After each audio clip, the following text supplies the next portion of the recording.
ఎంత చల్లగా ఉందో కదా బయట.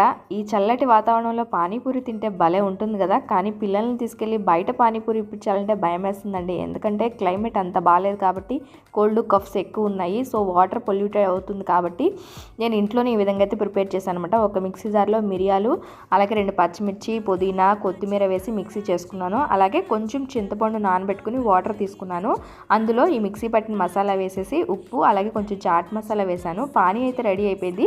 ఇంకా నెక్స్ట్ ఆలూ మిక్చర్ అనమాట. ఆలూని మెత్తగా ఉడకపెట్టుకుని అందులో క్యారెట్ తురుము, కొత్తిమీర, ఉల్లిపాయలు, ఉప్పు, కారం, నెక్స్ట్ వచ్చేసి కావాలంటే కొంచెం చాట్ మసాలా కూడా వేసుకుని నిమ్మకాయ అయితే పిండేసుకున్నాను అనమాట. మంచి మిక్చర్ అయితే రెడీ అయిపోయింది. నెక్స్ట్ వచ్చేసి ఇక్కడ పానీపూరి ఏమో నేను ప్రిపేర్ చేయలేదనమాట. మామూలు ప్యాకెట్లో మనకు దొరుకుతాయి షాప్స్లో, అవి తీసుకొచ్చేసి ఆయిల్ అయితే ఫ్రై చేస్తాను. ఇంకా పానీపూరి అయితే రెడీ అయిపోయింది అనమాట. ఇంకా పిల్లలతో కలిసి ఫుల్గా అయితే ఎంజాయ్ చేశాను. నచ్చితే కనుక తప్పకుండా లైక్ చేయండి. Thank you.